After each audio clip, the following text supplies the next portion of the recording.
Hi పిల్లలు, ఎలా ఉన్నారు? మనం దేవుడిని ఈ కోరిక తీర్చు, ఆ కోరిక తీర్చు అని కోరుతూనే ఉంటాం కదా! కొన్ని పూజలు, వ్రతాలైతే కోరికలు తీర్చుకోవడానికే చేస్తారు కూడా. అలా దేవుణ్ణి అడిగిన కోరిక తీరగానే, మళ్ళీ మన కోరికల లిస్ట్‌లోంచి మరో కోరికని తీసుకొని దేవుణ్ణి అడుగుతాం. అలా ఆ కోరిక తీరితే మరొకటి. ఇలా మన కోరికల లిస్ట్ కంటిన్యూ అవుతూనే ఉంటుంది. అచ్చం ఈ కథలోని గాడిదకైనట్టు. ఈ కథలో ఉన్న గాడిద కూడా ఇలానే చేసింది. ఇంతకీ ఆ కథేంటి అంటే తీరని కోరిక. గాడిదకి తీరని కోరికేంటో వినేద్దామా మరి? దేవుడు తీర్చే ఏ కోరికతో సాటిస్ఫై అవ్వని వాళ్ళ కోసమే ఈ కథ అన్నట్లు ఉంటుంది ఈ కథ వింటే. అనగనగా సోమాపురం అనే ఊర్లో రామన్న అనే చాకలి ఉండేవాడు. చాకలి అంటే వాషర్ మ్యాన్ అని అర్థం. ఒకప్పటి కాలంలో మేబీ ఒక 25 ఇయర్స్ బ్యాక్ వరకు కూడా వాషర్ మ్యాన్స్ ఇంటింటికి తిరిగి ఉతకాల్సిన బట్టల్ని కలెక్ట్ చేసుకుని చెరువుల దగ్గరో వాగుల దగ్గరో ఉతికి ఆరపెట్టి మళ్ళీ వాటిని మడత పెట్టి సాయంత్రానికి ఎవరి బట్టలు వాళ్ళకి ఇచ్చేవాళ్ళు. ఇప్పుడంటే మనం వాషింగ్ మిషన్స్ వాడి మన బట్టల్ని వాష్ చేసేసుకుంటున్నాం. మేబీ ఇప్పటికీ ఈ వాషింగ్ మిషన్స్ లేని పల్లెటూర్లలో వాషర్ మ్యాన్స్ ఉన్నారేమో నాకు తెలీదు.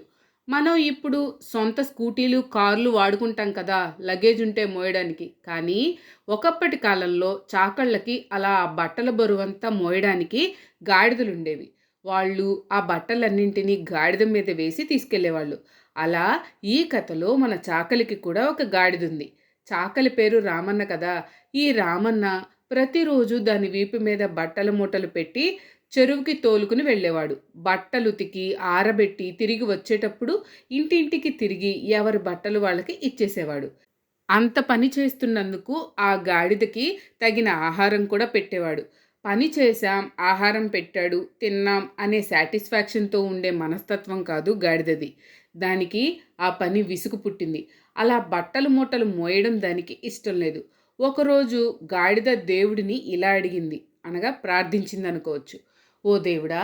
దయచేసి నన్ను ఈ పనిలోంచి బయటపడేలా చెయ్యి. ఇలాంటి పని చేయాలంటే నాకు అసహ్యం వేస్తుంది. ఈ రామన్న నా చేత విపరీతమైన బరువులు మోయిస్తున్నాడు. నన్ను కాపాడు అని ప్రార్థించింది. గాడిద ప్రార్థనకు దేవుడు ప్రత్యక్షమై, నాకు నువ్వు చేసే చాకిరి గురించి తెలుసు. బరువైన మూటలు మోసే నీ పట్ల నాకు ఎంతో జాలి కలుగుతుంది. ఇక నుంచి నువ్వు చాకలి దగ్గర కాకుండా కుమ్మరి దగ్గర ఉండేలా అనుగ్రహిస్తాను అని వరం ఇచ్చాడు దేవుడు. కుమ్మరి అంటే కుండలు తయారు చేసేవాడు అని అర్థం. మేబీ పాటరీ మ్యాన్ అని అనొచ్చు.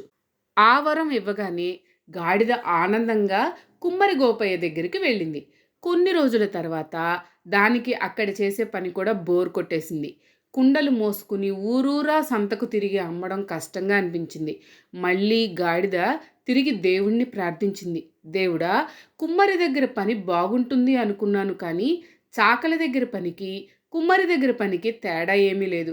ఈ పని చేయలేకపోతున్నాను. నాకు వేరే పనేదైనా కల్పించు అని ప్రార్థించింది. రెండోసారి కూడా దేవుడు దాని మొరను ఆలకించి ఒక చెప్పులు కుట్టేవాని దగ్గర పని దొరికేలా చేశాడు. ఆ విధంగా కొన్ని రోజులు గడిచాయి. మళ్ళీ గాడిదకి ఆ పని కూడా బోర్ కొట్టింది. ఇక్కడ కూడా నాకు బాలేదు. నా చేత బరువులు మోయించి మోయించి నన్ను చంపేస్తాడు. నేను చచ్చాక ఆనందంగా నా చర్మంతో కూడా చెప్పులు కుడతాడు అని ఆలోచించింది గాడిద. అలా అనుకుందో లేదో వెంటనే మళ్ళీ దేవుణ్ణి ప్రార్థించింది గాడిద. కానీ ఈసారి గాడిద వల్ల దేవుడు కూడా విసిగిపోయాడు. నిన్ను ఎంతమంది దగ్గరికి పంపినా వేస్ట్. నీకసలు ఏ పనిలోనూ సాటిస్ఫాక్షన్ అనేదే లేదు. నీకు పని చేయాలంటే బద్ధకం. ఊరికనే ఫుడ్ పెట్టాలనుకుంటావు నువ్వు. సోమరిపోతువు. పని చేయకుండానే నీకు ఆహారం ఎలా పెడతారు ఊరికే? ఎవ్వరైనా? ముందుగా నువ్వు చేసే పనిని నువ్వు ఇష్టపడడం నేర్చుకో. అప్పుడు నీకు ఏ పని చేసినా విసుగు పుట్టదు అని గాడిదని మందలించాడు. మనలో కూడా గాడిదకున్న మనస్తత్వం ఉన్నవాళ్ళు ఉంటారు. దేనితోనూ సాటిస్ఫై అవ్వరు. ఇంకా ఇంకా ఏదో కావాలని కోరుకుంటూనే ఉంటారు. పని చేయకుండానే అన్నీ కావాలనుకుంటారు. ఊరికే తేరగా రావాలని కలలు కంటారు. ఇలాగే ఉంటే ఆ గాడిదని దేవుడు విసుక్కున్నట్లే మనల్ని కూడా విసుక్కుంటాడు.